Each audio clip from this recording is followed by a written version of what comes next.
नाही. मंत्र्याच्या खुर्चीला लाथ मारणारं व्यक्तिमत्व महाराष्ट्रामध्ये जर कोणी असेल तर रविकांत धोतकरांशिवाय तुम्हाला दुसरं व्यक्तिमत्व त्या ठिकाणी दिसणार नाही. निश्चितच आज ही एक परिवर्तनाला मिसळवडी गावातून सुरुवात झालेली आहे असं समजास वावगं ठरणार नाही. दीपक पाटील घुमे माजी सरपंच देवळगाव घुमे यांनी सुद्धा या ठिकाणी समोर यावं. मित्रांनो, कोणताही कार्यक्रम म्हटला की आपण त्या ठिकाणी आलेल्या पाहुण्यांचं स्वागत समारंभ त्या ठिकाणी ठेवतो. म्हणून जास्त वेळ न घेता तुम्हाला मला रविकांत धोतकरांचे विचार ऐकायचे आहेत. शेतकऱ्यांच्या प्रश्नाला वाचा फोडणाऱ्या माणसाचे विचार या ठिकाणी आपल्याला ऐकायचे आहे. म्हणून या ठिकाणी जास्त वेळ न घेता सुरुवातीला आपण आलेल्या पाहुण्यांचा सत्कार त्या ठिकाणी करणं योग्य आहे. म्हणून या ठिकाणी सर्वप्रथम मी सन्माननीय आजचे प्रमुख वक्ते, आजचे प्रमुख अतिथी माननीय रविकांत धोतकर यांचा सत्कार गावातील मिसळवाडी गावचे सरपंच सन्मान्य भाऊ पाटील, उपसरपंच सन्मान्य हनुमानजी मिसाळ, त्यासोबतच या कार्यक्रमाला अतिशय मेहनत घेतलेले सन्मान्य सुनील भाऊ मिसाळ हे तिघही सुद्धा या ठिकाणी येऊन सन्मान्य रविकांत धोतकर यांचा सत्कार करतील अशी त्यांना विनंती करतो. आमच्या ताई शिरोडी ताई धोतकर यांना विनंती करतो की त्यांनी ताईसाठी सुद्धा आपण जोरदार टाळ्या वाजवून या ठिकाणी स्वागत करूया. भाऊसाहेब सत्कार या ठिकाणी गावचे प्रमुख उपप्रमुख त्यासोबतच सन्मान्य सुनीलजी मिसाळ हे या ठिकाणी करतील अशी त्यांना विनंती करतो. समोर घे थोडं.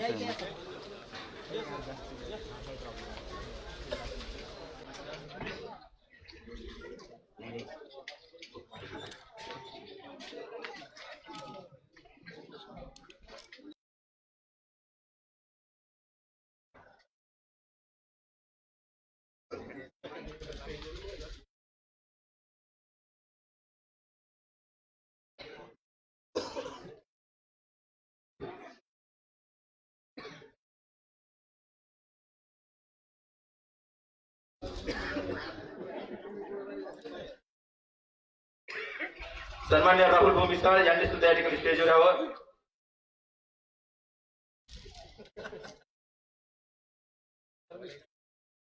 या ठिकाणी आजचे प्रमुख वक्ते सन्मान्य माजी मंत्री तथा शेतकरी नेते रविकांत धोतकर यांचा सत्कार गावकऱ्यांच्या वतीने या ठिकाणी होत आहे.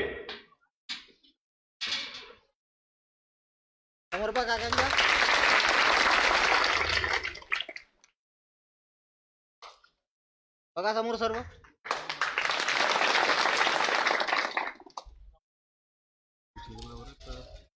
यानंतर सन्माननीय श्री बळवंतजी घुमे यांचा सत्कार माजी सरपंच देवदासजी मिसाळ करतील अशी त्यांना विनंती करतो.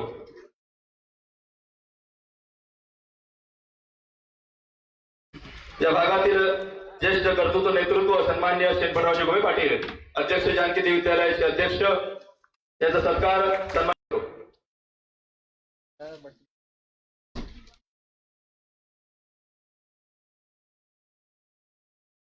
सन्मान्य नितीन भाऊ राजपूत यांचा सत्कार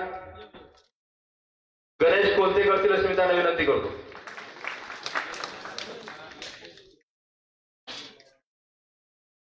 सन्मान्य भगवानराव मोरे यांचा सत्कार गणेश उत्तमराव मिसाळ करतील अशी मी त्यांना विनंती करतो.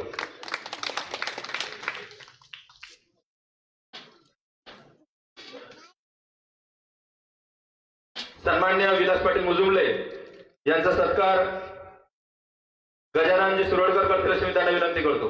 तंटमुक्ती अध्यक्ष गजाननजी सुरोडकर.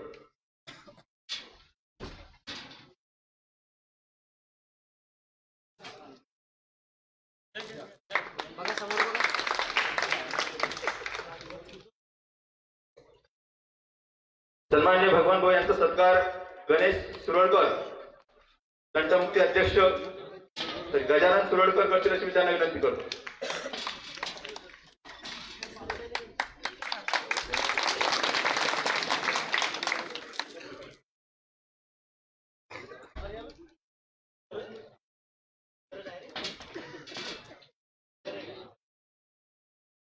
सन्मान्य अरुण भाऊ नेमाने यांचा सत्कार विजय शिंगारे करेल अशी मी त्यांना विनंती करतो.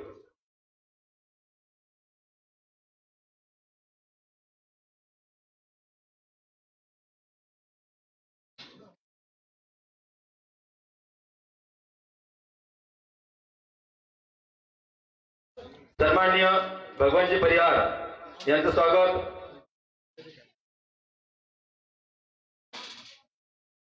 सन्माननीय परिहार साहेब यांचं स्वागत.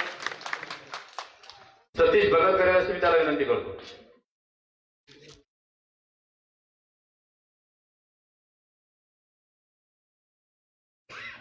आमचे मित्र विनायक सरनाईक यांचं स्वागत.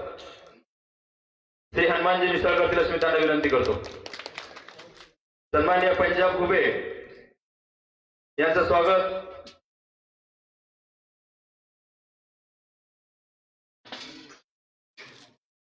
संतोष भगत करतील अशी मी त्यांना विनंती करतो.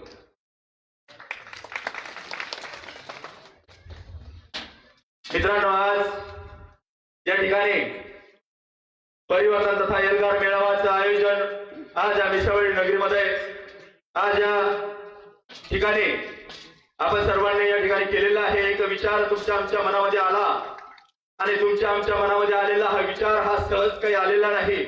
तुमच्या आमच्या वर जो होत आहे अन्याय, शेतकऱ्यावर होणारा जो अन्याय आहे, त्या अन्यायाला कुठेतरी वाचा फोडली पाहिजे आणि वाचा फोडण्यासाठी तसं नेतृत्व तुमच्या आमच्या पुढे कोणतंही दिसलं नाही. म्हणून तुम्ही आम्ही सर्वांनी या ठिकाणी रविकांत भाऊ तुपकरांचा हात पकडायचा आज आपण ठरवलेला आहे.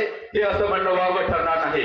कारण आज शेतकऱ्यांचा कैवारी जर बघितलं तर खऱ्यानंतर शरद जोशी नंतर आज तुम्हाला महाराष्ट्रामध्ये फिरणारं नेतृत्व रविकांत भाऊ तुपकर शिवाय दुसरं कोणी त्या ठिकाणी दिसणार नाही. असं म्हटलं जातं की शेतकरी झटला मोबदला भेटला नाही, जगण्यासाठी कर्ज केले कर्जातूनही सुटला नाही, निमूटपणे सहन केले तरी त्याला घाटा होतो, हक्कासाठी संघर्ष केला तरी त्याचा तोटा होतो. ही भूमिका तुमच्या आम्हालाही पटत नाही आहे. आपण रात्रंदिवस त्या ठिकाणी आपल्या हक्कासाठी झटतो आहे, आपल्यासाठी हे नेतृत्व त्या ठिकाणी रात्रंदिवस झटत आहे, तरी सुद्धा आपल्या पदरी त्या ठिकाणी तोटा येतो आहे. आज आपण त्या ठिकाणी सर्वजण बघत आहोत. जे कुठं सोयाबीनचे भाव असतील, तुरीचे भाव असतील, जे गगनाला भिडले होते, आज कुठंतरी आपल्या पायापाशी येऊन पडले आहेत. ज्याचं तुम्हाला आम्हाला काहीही त्या ठिकाणी आम्ही त्या ठिकाणी ते रोज त्या ठिकाणी फक्त व्यक्त करत आहोत. पण आपल्या मनामधला जो क्रोध आहे तो व्यक्त करण्यासाठी कुठंतरी जी आग पेटवणारं नेतृत्व आपल्याला पाहिजे आहे, ते रविकांत भाऊ तुपकराशिवाय तुम्हाला उभ्या महाराष्ट्रामध्ये दिसणार नाही. निश्चितच मित्रांनो, आज तुमच्या आमच्यावर होणाऱ्या अन्यायाला रविकांत भाऊ तुपकर मी जसं बघतोय जवळपास 20 वर्षापासून त्या ठिकाणी हे व्यक्तिमत्व त्या ठिकाणी शेतकऱ्यासाठी लढत आहे. आपल्याला भूषण हवंय की आपलं असं नेतृत्व आपल्या जिल्ह्यामध्ये त्याचा जन्म झालेला आहे आणि आपल्या जिल्ह्यामधून हे नेतृत्व त्या ठिकाणी शेतकऱ्यांच्या प्रश्नाला वाचा फोडण्याचं काम महाराष्ट्रात नव्हे तर दिल्लीच्या ठिकाणी त्या ठिकाणी करत आहे. परंतु तरी सुद्धा कुठंतरी आपली ताकद त्यांच्या पाठीमागे उभं राहताना कमी पडताना दिसत आहे. परंतु आज आपल्याला या ठिकाणी या एल्गार मेळाव्याच्या या ठिकाणी आपल्याला वजामूळ बांधायची आहे की या ठिकाणी येणाऱ्या प्रत्येक गोष्टीमध्ये आपल्याला रविकांत भाऊ तुपकरांच्या पाठीमागं एकजुटीने त्या ठिकाणी उभं राहायचं आहे आणि आपल्या प्रश्नाला वाचा फोडण्याचं काम रविकांत भाऊ तुपकर यांच्या माध्यमातून त्या ठिकाणी आपल्याला करायचं आहे.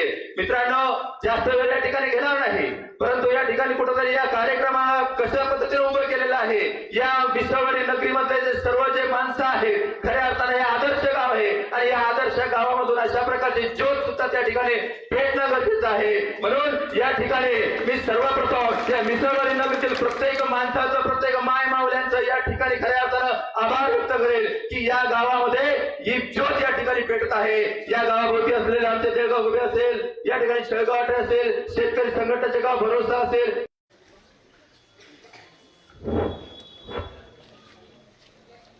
जिंदगी दी है तो जीने का हुनर भी देना, जिंदगी दी है तो जीने का हुनर भी देना, पाव वक्त है तो तोहफे के सफर भी देना.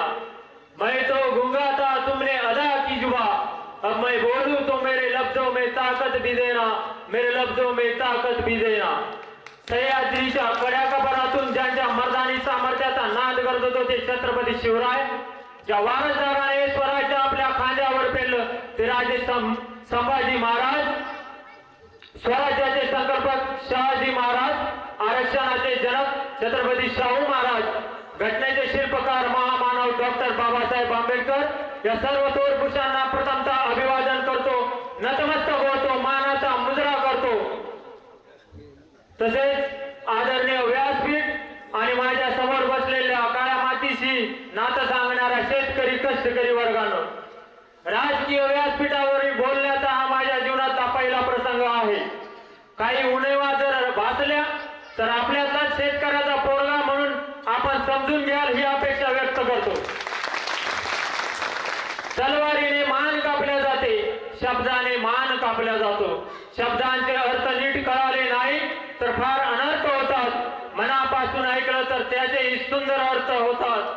हाडाची काढ करून, रक्ताचं पाणी करून, कोंड्याचा मांडा करून, एका दाण्याचे 1000 दाणे करणाऱ्या जगाच्या पोशिंदाला न्याय मिळवून देण्यासाठी आपला हक्काचा माणूस केवळ खासदार नाही तर हकदार म्हणून संसदेत पाठवण्यासाठी ही सभा आयोजित केली आहे. शेतामध्ये माझी कोप, त्याला बोराटीची जाप, तिथं राबतो कष्ट तो माझा शेतकरी बाप.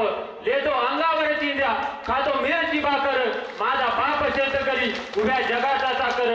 माझा बाप शेतकरी उभ्या जगाचा चाकर. सुलतानी आणि आसमानी संकटाने पिचलेल्या शेतकऱ्याच्या पोराची व्यथा कवी कुसुमाग्रजाने अतिशय व्यवस्थितपणे मांडली आहे. ओळखलं का सर मला पावसात आला कोणी, ओळखलं का सर मला पावसात आला कोणी. कपडे होते करदमलेले, केसावरती पाणी. क्षणभर बसला नंतर असला बोलला वरती पाहून. गंगामाई पाहुणे आली गेली घरट्यात राहून. माहेरवासी पोरी सारखी 4 भिंतीत नाचली. मोकळ्या हाती जाईल कशी बायको मात्र वाचली. भिंत कसली चूल विजली, होते नव्हते गेले. प्रसाद म्हणून पापण्यामध्ये पाणी थोडे ठेवले. कारभार लीला संगे घेऊन सर आता लढतो आहे. चिखल गाळ काढतो आहे, पडकी भिंत बांधतो आहे. खिशाकडे हात जातात हसत हसत उठला. पैसे नको सर जरा एकटेपणा वाटला. मोडून पडला संसार तरी मोडला नाही कणा. पाठीवरती हात ठेवून फक्त लढ म्हणा, पाठीवरती हात ठेवून फक्त लढ म्हणा. ती लढण्याची जिद्द, ती लढण्याची ताकद, ती लढण्याची शक्ती आज आमच्या शेतकरी राजाला कोणाकडून मिळते तर ती आदरणीय रवी भाऊ तुपकर यांच्याकडे पाहून निर्माण होते. केंद्र आणि राज्य सरकारचे खूप मोठे शेतकरी विरोधी धोरण चालू आहे. तूर आयात केली जाते, सोयाबीन आयात केली जाते, कापसाचे भाव पाडले जातात, आयात शुल्क कमी केला जातो, वायदे बाजार बंद केले जाते. केवळ शेतकरी मातीत गेला पाहिजे असले धोरण आज या महाराष्ट्रात, या देशात होत आहे. महाराष्ट्राचं सत्ताकारण जर बघितलं तर महाराष्ट्राच्या मातीचा इतिहास काय आहे. या महाराष्ट्राच्या मातीने स्वाभिमान शिकवला, इमान शिकवला, निष्ठा शिकवली. पण सत्तेसाठी लाचार झालेल्या या भडव्यांनी त्यांची जागा दाखवून दिली. लाकडाचे किडे खुर्ची खाऊन टाकतात, खुर्चीचे किडे मात्र पूर्ण देश खाऊन टाकतात. महाराष्ट्राचं राजकारण म्हणजे 800 खिडक्या 900 दार, ज्याला जिकडं वाटतं तिकडं दार. आज लोकशाहीची बी जर तुम्ही हे पाहिलं तर लोकशाहीचे डोळे उडवले जात आहे. निवडणूक आयोग असेल, सुप्रीम कोर्ट असेल, ईडी सीबीआय सारख्या स्वायत्त संस्था असेल, आज सर्व दबावामध्ये काम करत आहे. कसे म्हणावे या देशात लोकशाही. खुर्चीमध्ये खुल्याचे बसले खुले शिपाई. निष्पाप माणसांना हे घालतात गोळ्या आणि सत्कार चोरट्यांचे घेतात राजशाही, आणि सत्कार चोरट्यांचे घेतात राजशाही. विकास होत आहे, विकासात होत आहे असे बोंबलत फिरणारे हे सत्ता लोभी लोक आज खरंच विकास होत आहे का. तर सामान्य विकास होणं म्हणजे सामान्य माणसाचं जीवनमान उंचवणं, त्याचं दरडोई उत्पन्न वाढणं, त्याचा प्रपंच नीटनेटका चालावा आणि त्याचं जीवन सुखकर होणं म्हणजे विकास. केवळ धनधानिकांचा, अदानी अंबानींचा विकास होणं म्हणजे विकास नव्हे. शाळेमध्ये मास्तरांनी पोरास निबंध लिहायला सांगितला होता. पोरांना सांगितलं की 20 मिनिटाचा वेळ आहे, तुम्ही निबंध लिहायचा आहे पन्हाळा ते विशाळगड. तर मास्तरांनी 20 मिनिटं दिले होते.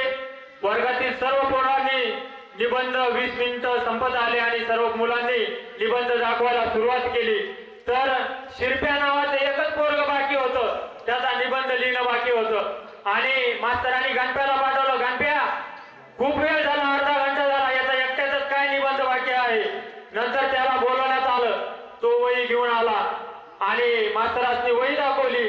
त्या पहिल्या पेजवर त्याने लिहिलं होतं, महाराज पन्हाळ्यावरून निघाले, घोड्यावर बसले आणि घोड्याला टाच मारली. समवेत खूप सारे मावळे सुद्धा होते. मास्तरने दोनच ओळी लिहिल्या त्या मास्तरने पान पलटलं ते पण कोरं होतं, दुसरं पलटलं ते पण कोरं होतं. मास्तरला वाटलं याच्या पलीकडे यांना अर्धा घंटा घेतला, काही लिहिलं का नाही. शेवटचं पान उकललं आणि त्यावर लिहिलं होतं, शिरप्यानं लिहिलं होतं, घोडा थांबला आणि राजे गडावर पोहोचले, तोफेचा आवाज झाला आणि बाजी प्रभूने प्राण सोडले. शिरप्याला विचारलं, खरे शिरप्या अर्धा घंटा घेतला आणि फक्त पहिल्या पेजवर हे लिहिलं आणि शेवटच्या पेजवर ते लिहिलं, मधात काहीच लिहिलं नाही.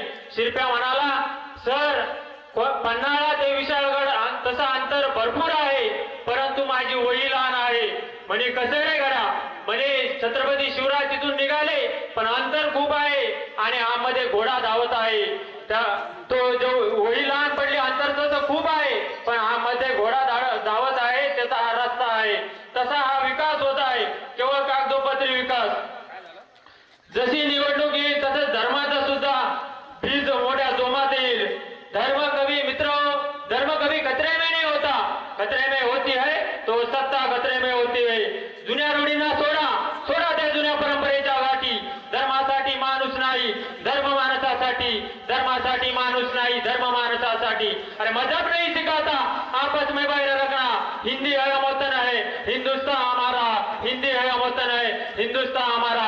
शुक्र है कि परिंदों को नहीं पता उनका मजहब क्या है, शुक्र है कि परिंदों को नहीं पता उनका मजहब क्या है, वरना आसमान से खून की बारिश होती. आज बेरोजगाराची काय हाल आहे. खूप मोठ्या शिकून आमच्यासारख्या लोकांना शिकून वाया जावं लागत आहे. आज के दिन में 2 GB डाटा आदमी को बेरोजगारी का एहसास नहीं होने दे रहा है. नापास होणं शिक्षणाचा अपमान नाही, नापास होणं शिक्षणाचा अपमान नाही, पण क्लास 1 क्लास 2 होऊन 10वी फेल भ्रष्ट मंत्र्यांना सॅल्यूट मारणं हा खरोखर शिक्षणाचा अपमान आहे. आज पत्रकारितेची काय अवस्था आहे. लोकशाहीचा 4था स्तंभ मानला जातो, परंतु सर्वजण दबावामध्ये आहे. सत्य बाहेर येत नाही. सत्य चप्पल घालून तयार होईपर्यंत खोटं गावभर हिंडून आलेलं असतं. लोकशाही सारख्या चॅनेलला 30 दिवस बंदी घातल्या जाते. अनेक संपादकांना राजीनामे द्यावं लागतात. अनेक पत्रकार हे आज दबावामध्ये आहे. मीडिया मेहरबान तो गदा पहिलवान. शेवटी मीडिया ठरवते हिरोचा विलन बनवायचा का विलनला हिरो करायचा, हे सर्व मीडियावर अवलंबून असतं. झूठ बोलू तो मुझे मेरी गैरत मार डालेगी, झूठ बोलू तो मुझे मेरी गैरत मार डालेगी, सच बोलू तो ये हुकूमत मार डालेगी. इसी तरह आपस में एक और रहो मेरे किसान भाइयों, वरना लड़ाकर तुम्हें ये सियासत मार डालेगी, वरना लड़ाकर तुम्हें ये सियासत मार डालेगी. आता उठू सारे रान, आता पेटू सारे रान. शेतकऱ्यांच्या न्याय हक्कासाठी लावू पणाला प्राण, शेतकऱ्यांच्या न्याय हक्कासाठी लावू पणाला प्राण. एवढा मोठा कार्यक्रम आज आमच्या छोट्या गावामध्ये घडवून येत आहे. हा असा योगायोग नाही, यामागे 15 दिवसाचे सुनील भाऊचे खूप मोठे परिश्रम आहे. त्यामुळे आज हा मोठा योग आमच्या गावात आलेला आहे. सर्व त्यांचे यंग ब्रिगेड असेल, त्यांनी खूप मोठं नियोजन केलं आणि हा एवढा मोठा कार्यक्रम घडून आणला. आयोजकांनी मला बोलण्याची संधी प्राप्त करून दिली, त्यांचा मनस्वी मी आभार व्यक्त करतो आणि मंचावरून रजा घेतो. धन्यवाद. धन्यवाद शशी भाऊ. या ठिकाणी खऱ्या अर्थानं रविकांत भाऊ तुपकरांच्या पाठीमागे अशा प्रकारचे तरुण ज्यावेळेस उभे राहतील, खऱ्या अर्थानं रविकांत भाऊ तुपकरांचा आवाज त्या ठिकाणी दिल्लीच्या दरबारी गुजल्याशिवाय राहणार नाही, असं म्हणणं वावगं ठरणार नाही. या ठिकाणी नुकतेच आलेले आमचे बंधू सन्माननीय कृषी उत्पन्न बाजार समितीचे संचालक कृष्णाजी मिसाळ यांचा सत्कार श्याम पाटील भगत करतील अशी मी त्यांना विनंती करतो. श्याम भाऊ भगत यांना विनंती करतो की सन्माननीय आमचे बंधू कृष्णाजी मिसाळ यांचा सत्कार या ठिकाणी करावा. मित्रांनो, आताच बोलल्याप्रमाणे असं म्हणता येईल की शेतकऱ्यांच्या अडचणी तोपर्यंत कुणाला दिसत नाही, शेतकऱ्यांच्या अडचणी तोपर्यंत कुणाला दिसत नाही जोपर्यंत त्या लोकांच्या समोर, शेतकऱ्यांच्या अडचणी तोपर्यंत कोणाला दिसत नाही, शेतकऱ्यांच्या अडचणी जोपर्यंत कोणाला दिसत नाही, जोपर्यंत त्या लोकांसमोर विद्रोह करत नाही, जोपर्यंत तो लोकांच्या समोर विद्रोह करत नाही. निश्चितच आज या प्रस्तावाच्या विरुद्ध एक विद्रोह करणं गरजेचं आहे आणि तो विद्रोह करणारा व्यक्ती जर कोणी असेल तर तुमच्या आमच्या समोर बसलेलं हे व्यक्तिमत्व सन्माननीय रविकांत भाऊ तुपकर या ठिकाणी आहेत. या ठिकाणी पुढील जे वक्ते आहेत मी त्यांना विनंती करेन की अवघ्या 2-2 मिनिटाचा आपण या ठिकाणी वेळ घ्यावा. सन्मान्य राजेभाऊ भुतेकर यांना विनंती करतो की अवघ्या 2 मिनिटांमध्ये आपण आपलं मत या ठिकाणी व्यक्त करावं.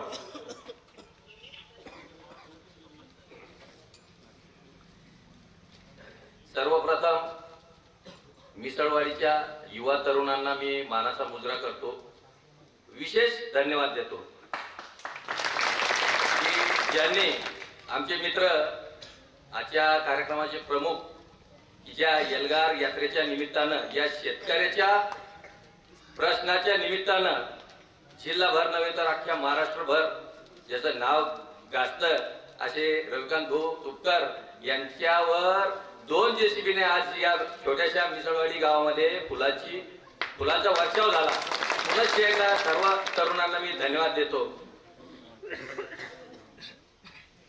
2006 ते 7 पासून रवी भाऊ आणि आमची टीम आज या ठिकाणी स्वर्गीय राणा चंदनची आठवण झाल्याशिवाय राहणार नाही. रवी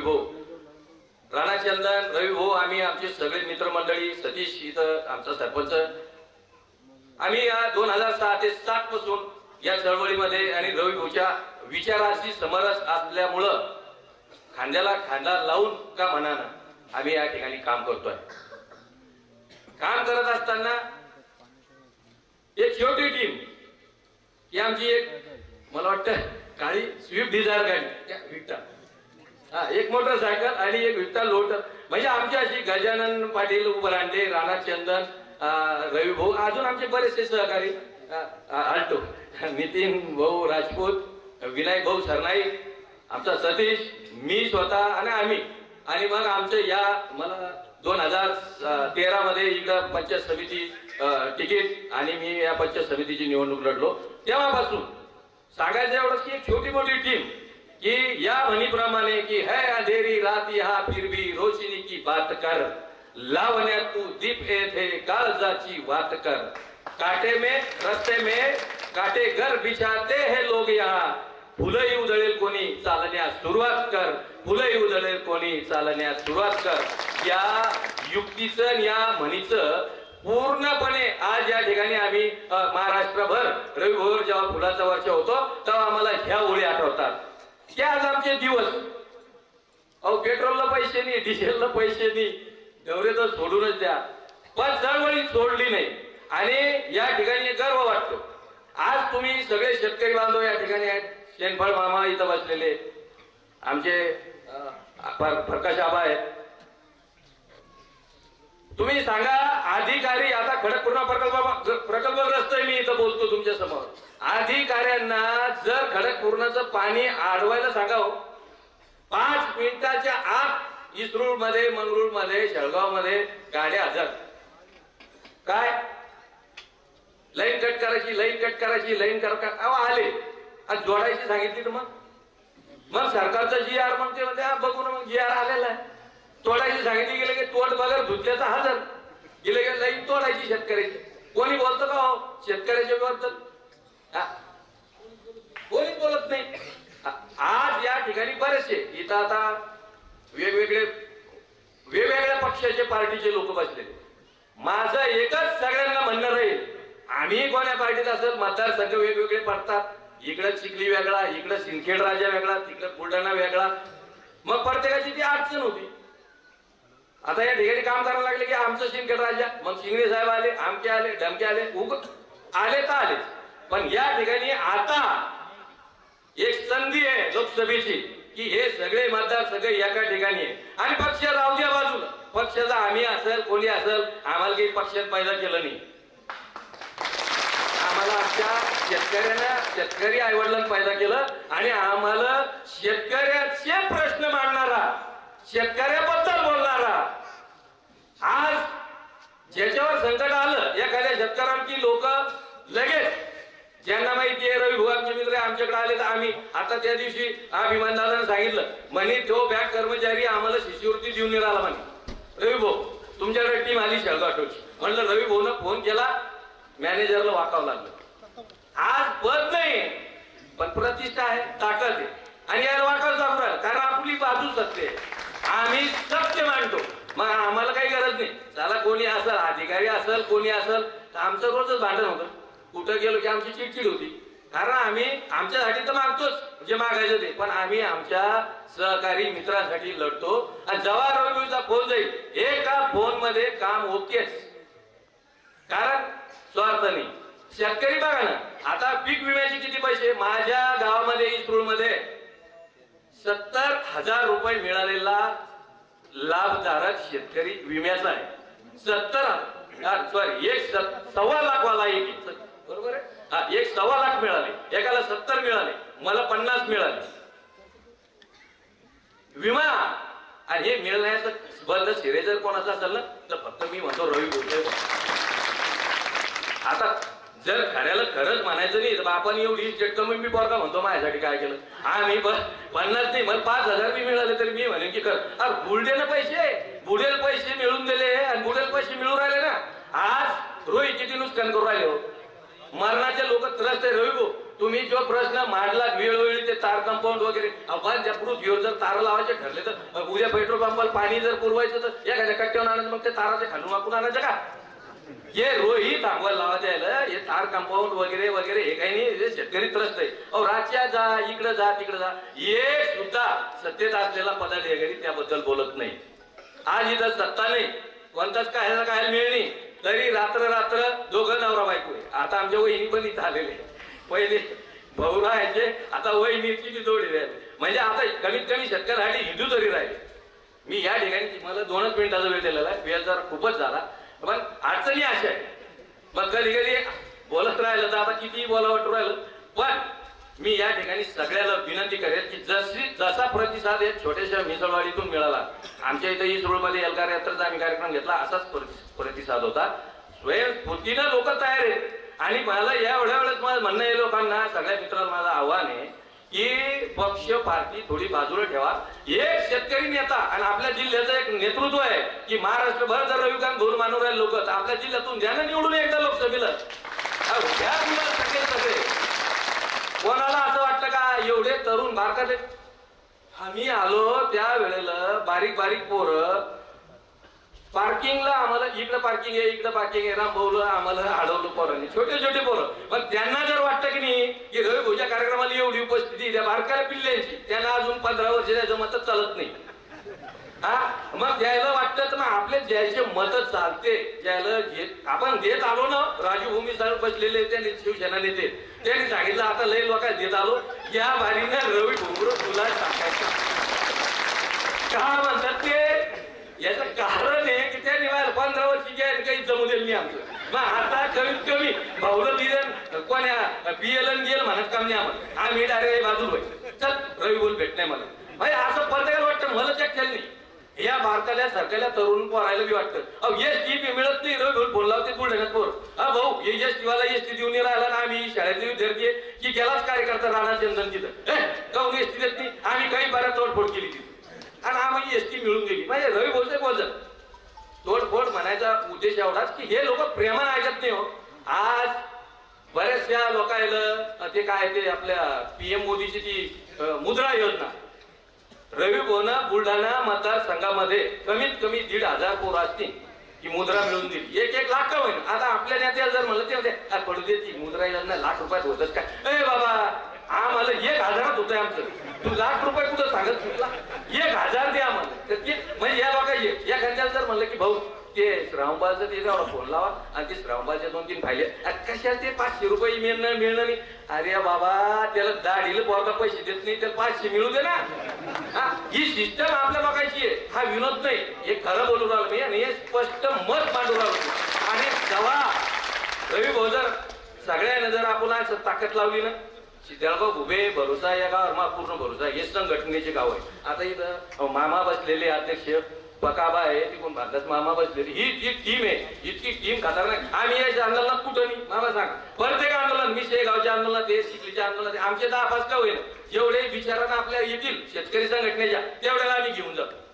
आमचं म्हणणं असं आहे तुमच्या गावावर आमचा खूप प्राऊड विश्वास बी आहे, प्राऊड बी आम्हाला माहिती आहे. आम्ही तितकी चळवळी इकडे उभी केली. आता मी चळवळी आमच्या सोबत आलो, एवढे लोक म्हणल्यावर तुम्ही खुश झालो. हा परत आमोन आहे म्हणजे इकडून एक ताकदीचा लीड आपण लोकसभेला रोज बोलत देऊ द्या असं सगळ्यांना आठवण करून सांगा. त्याचा का नाही सगळ्यांना ताकद लावू रवी भोर यांचा गुलाल घेऊ. रवी भोर गुलाल घेणं म्हणजे तुमच्या आमच्या सगळ्या सामान्य शेतकऱ्यावर गुलाल पडल्यासारखं आहे. हे गाणं ठेवा. मागचे पुढचे मला काही मी काही कोणाचे विरोधी पक्ष म्हणून काही नेता म्हणून बोलून नाही राहिलो. खरं सांगा मागच्या तोंडात दिसलं नाही अजून की कुठे इकडे जायला गेले कुणीकडे जाऊन बसले. आणि हा माणूस तुम्ही दरवाजा वाजवायचं काम नाही लाच मारू शकता तुम्ही, कारण हा सामान्य माणूस आहे. सामान्य माणसाला तुम्ही रवी बोल मंत्री असताना आम्ही त्या लाल गाडी दिवेत बसलो तर आम्हाला असं वाटलं की आमचा बापच काय आमच्या 5 पिढ्या बी अजून लाल दिवा पाहिजे तिथे आम्ही बसलो. म्हणजे हे तुम्ही बी आहे त्याच्यात. मी बसलो म्हणजे सतीश बी बसले हे माग बसला इथं. हा आणि आमचे विनायक भाऊ मित्र आहे त्याची लग्नाची मिरवणूक त्या लाल दिव्या. म्हणजे ते गाणंच नाही निसतं बाबासाहेबाचं. हे खरं झालं. हे रवी भाऊन करून दाखवलं. या सगळ्या सामान्याचं. आणि आज संचालक झाले आमचा राजपूत मित्र संचालक आहे कॉटन मार्केटचा. नाही तर स्वाभिमानी शेतकरी संघटनेला कधी संचालक होते तेच काय डोक लोक यायचंच कमी झालं. घरचे दारचे आजूचे बाजूचे असा एक विचार करा इमानदारीपूर्वक सगळेजण.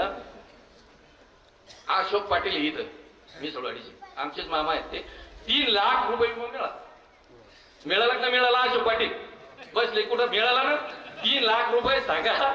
3 लाख रुपये मिसळवाडीत विमा डबल सांगा एकदा मिळाले ना अशोक मामा. हा मिळाले पाहून घ्या. म्हणजे हे काही नुसतं भाषण करायचं नावं घ्यायचे आणि दाटमोठी घेऊन वाटायचे आणि लोकांचे प्रश्न विचारायला लावायचे. हे सगळं कॉर्पोरेट जी मुलाखत असते तसं काहीच नाहीये. हे सत्य की 3 लाख रुपये अशोक मामाला मिळाले. म्हणजे जर हे विम्याचे 3 लाख रुपये मिळणार होते का? हे विम्यावाले इतके मुजोर आहे कुठं ऑफिस आहे कुठं काय आहे कुठं काय काहीच गोड मागायला माहित नाही. एक रवी भाऊ एक असा याच्यावाला होता ते विम्याचे ऑनलाईन करणारा. खोट्या पावत्या द्यायला राजू भुक्तावा ते पैसे भरायचे लोक 2-2, 3-3 हजार रुपये शेतकरी खोट्या पावत्या डायरेक्ट खोट्या पावत्या. आणि जेव्हा लोक गेले ते मला माझ्याजवळ पावती अहो म्हणे या पावत्याच काका खोट्या आहे. म्हणजे त्याला इतकी फिटिंग केली त्याच्यावर गुन्हा बी दाखल नाही झाला. काही आहेच ना ते चमचे मग ते मिटवणारे की त्याच्यावर गुन्हा दाखल नाही होत. आणि शेतकऱ्याचा कोण गुन्हा दाखल करतो रवी भाऊ? मी तर पहिले सांगितलं की जर आता खडकपूर्णावाल्या जर उद्या म्हटलं की खडकपूर्णाचं पाणी बंद करायचं अहो चहा घ्याय आम्ही उठायच्या आताच लोक ग्रामपंचायत कस काय की बा ते पाणी बंद करणे हा वेळ आटपला. आणि जर द्यायला जर ते सांगितलं गव्हर्नमेंट ना किंवा शेतकऱ्याच्या खात्यात ते पैसे जमा ते म्हणते की हा चालू आहे का आणि हे नाही रेंज नाही बुराड ब्रँड कमी आहे अंक कमी आहे. अहो हे सगळे नाटक का बाबत होईल जेव्हा रवी भाऊ तुम्ही खासदार होता ना आम्हाला माहिती आम्ही तर कान भट्टी पहिले काम कर हे शेतकऱ्याचं बाकीचं नको सांगू कारण तुम्ही खासदार राहणार आहे. हे आपला संसद मध्ये आवाज सामान्य गरीबाचा शेतकऱ्याचा जर पोहोचायचा असेल तर रवी बोलत सगळ्यांनी इमानदारीनं खासदार करा आणि याचा सगळ्या गुलाल घ्या एवढीच अपेक्षा करतो. वेळेअभावी थांबतो. मला अजून बी बोलावं राहिलं पण जय हिंद जय महाराज.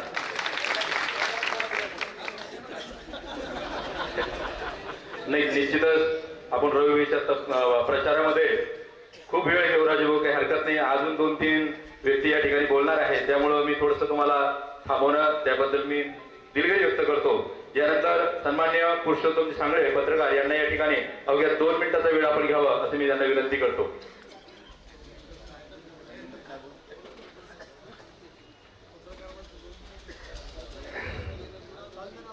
शेतकऱ्यांचे पंतप्रधान आपल्या सर्वांचे लढवले नेते आदरणीय रवी भाऊ या ठिकाणी आम्हाला सगळ्यांना कोणाला बोलण्यापेक्षा मला वाटतं राजू भाऊ सगळे काही बोलून गेलेले आहेत.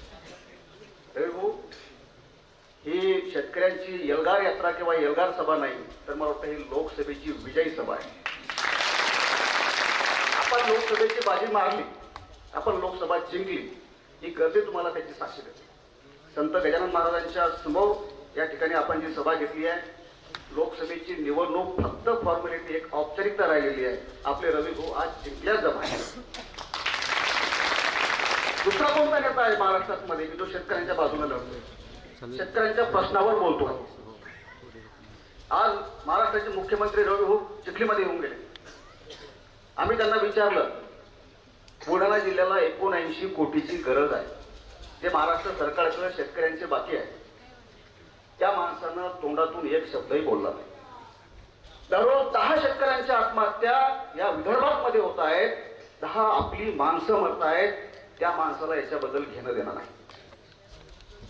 देवेंद्र फडणवीसांनी शेतकऱ्यांच्या प्रश्नासाठी 800 कोटीची तरतूद करून ठेवली बजेटमध्ये, पण ह्या लोकांना ते पैसे देण्याची सुद्धा याची जाणत नाहीये, कारण यांना लोकसभेच्या निवडणुका समोर आलेल्या आहेत. आता जर ते पैसे दिले तर त्याचं श्रेय रवी भाऊंना जाईल आणि रवी भाऊंना श्रेय जाऊ नये म्हणून शेतकरी मेला तरी चालेल, अशा प्रकारची वाईट मानसिकता या सरकारची आहे. पण एक लक्षात घ्या, कोंबडं झाकून ठेवलं म्हणजे सूर्य उगवायचं थांबत नाही. त्यांचं नावच रवी आहे. रवी म्हणजे सूर्य. हा सूर्य उगवणार, लोकसभेमध्ये जाणार आणि या लोकांच्या हातावर बसून तुमच्या, माझ्यांच्या, शेतकऱ्यांचे, आपल्या गोरगरिबांचे प्रश्न लोकसभेमध्ये मांडणार, याच्याबद्दल मला निश्चित खात्री आहे. 2च मिनिटाचा वेळ दिला. राजूभाऊ, तुम्ही जोरदार भाषण ठोकलेलं आहे. आमच्याकडे प्रश्न असा होता, बऱ्याच वेळा मी आणि रवी बोलायचो की भाऊ आपल्याकडं स्टार प्रचारक नाहीये, कोण स्टार प्रचारक करायचा आहे. या सभेतून आपल्याला स्टार प्रचारक मिळाला, याचा आनंद आहे. एवढं बोलून मी थांबतो. जय हिंद, जय महाराष्ट्र. धन्यवाद भाऊ. यानंतर माजी सभापती सन्माननीय भानदास पाटील गुबे यांना सुद्धा विनंती करतो की आपण आपल्या मोजक्या शब्दामध्ये आपलं मत व्यक्त करावं.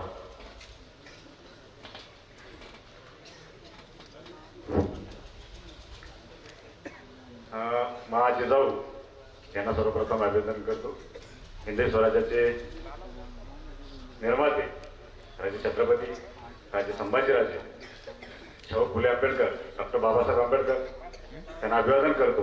आणि या कार्यक्रमाचे आजचे प्रमुख अतिथी रेवकांचे तुपकर साहेब, सन्माननीय मंच आणि उपस्थित असलेले सर्व तरुण, वयोवृद्ध, सर्व माझे बंधू आणि माता भगिनी. बोलण्यासारखं खूप काही होतं, खूप काही बोलायचं होतं, पण माझा घसा थोडा खराब झाला आणि राजूने इतका वेळ घेतला की सगळं राजूचं भाषण तुम्हाला सगळ्यांनी पटवून केलं. आता राजू जे बोलला त्याच्यानंतर आम्ही काय उत्तर देणार, त्याच्यावर भरपूर बोलणार राजू. असे फरडे आणि कडक बोलणारे, खरं बोलणारे जी टीम ज्यावेळेस रविभाऊच्या प्रचारामध्ये उतरल ना खेड्यापाडे, आता स्टार प्रचारक लोक बोर झाली सांगायचं त्याला काय करायचं स्टार प्रचारकाची. हे असे स्टार प्रचारक असतील ना, हा गावगाड्यातला खेड्यापाड्यातला माणूस निश्चितपणे तुमच्या जवळ येईल. असो, आज या देशाचं जे चित्र आहे, आज रेवकांचे तुपकर एवढं मोठं अतिशय मुंबईच्या डेटापासून तुमच्या आमच्यासाठी काम करतात, यात निश्चितच एक आदरणीय बाब आहे, सन्माननीय बाब आहे. कारण आपल्या शेतकरी समाजामध्ये एखादा डेटा तयार व्हायला लागला ना, त्याचे पाय तोडणारे 1000 जण पुढे येतात, पण त्या पुढे नेणारे लोक नाहीत आपले. म्हणून आज या सभेच्या या कार्यक्रमामध्ये या गावाने एक आदर्श घालून दिला असं म्हणायला हरकत नाही. गाव तसं लहान आहे, मूर्ती लहान आणि कीर्तिमान अशातला हा प्रकार झाला. आजचा बरीचशी मंडळी बागे बसलेली आहे. इकडचं ग्राउंड खाली आहे, जरा पुढे जरा आले तुम्ही तर बोलण्याला हुरूप येतो. मागच्या लोकांना दिसतं की मंडळी किती होती. आज जे जुनं राजकारण होतं पक्षाचं, ते जुगारलं लोकांनी आणि सगळ्यांनी आज या तरुण पिढीने एक नवा आदर्श घेतला आणि रविकांत तुकारांसारखा एक लढवय्या नेता त्यांना हवाय, याची परिस्थिती आजच्या या कार्यक्रमातून दिसते. हा 5-6 खेड्यातील लोक आहेत.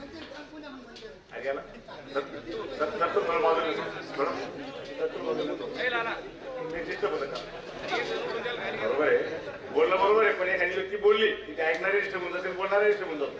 तर तो थांबरे बाबा, तो प्रश्न नंतर सोडू. याला बायको पायकाची भेटली तर मिळाली कुठं तर आपल्या प्रचारात तर अतिशय साधा स्वरात आणि अतिशय मनमिळावू पोरगा आहे. असो, तर आजच्या या देशाची स्थिती आहे. असं वाटलं होतं 70 वर्ष काँग्रेसचं राज्य केलं आणि यांनी खूप मोठं देशाचं नुकसान केलं आणि म्हणून गुरुपानं एखाद्या घरी एखादं नवीन बाळ होतं. तशा पद्धतीने आपण 2014 मध्ये आदरणीय मोदी साहेबांनी त्याची टीम लोकसभेमध्ये पाठवली. परंतु त्यांनी या 10 वर्षामध्ये काय ढिंडोळे काढले आणि तुमचा आमचा कसा का लाभला हे काही तुम्हाला नवीन सांगायची गरज नाही. तर त्यासाठी एक उदाहरण देतो तुम्हाला मी. एका खेड्यामध्ये एक नवीन दाम्पत्य राहत होतं. त्यांना एक मुलगा आणि मुलगी होती. नवीन म्हणजे मुलगा मुलगी काही नवीनपणा होत नाही, उशिरा पशिरा झाली असं, पण मुलगी आणि मुलगा होता. मुलगा जरा थोडा रोड होता म्हणून आईने शक्कल लढवली. चांगले नवीन नवीन ते आपले बदाम काजू वगैरे सगळं आणलं आणि लाडू बांधून ठेवले आणि त्या पोरीला सांगितलं की बाई भाऊ रोड झालेला आहे, त्याला दररोज 3 लाडू दे आणि 1 लाडू तू खायचा. बाई हो म्हणली. आई बाप शेतात कामाला जायचे आणि ती गेल्यानंतर ही काय करायची मुलगी, त्या भाऊला एक लाडू द्यायची. त्यात 3 दिवस सांगितले होते की त्याला 1 लाडू द्यायची आणि 3 लाडू हे खायचे. असं करता करता मारा निघून गेला. मायबापाने एकदा विचारलं की बाबू रोड झाला आणि तू सर सुधारली, लाडूचं काय गणित आहे. तर भानगड अशी होती की मुलीने सांगितलं आई मी 3 खाते. जी 3 खात होती तिचं नाव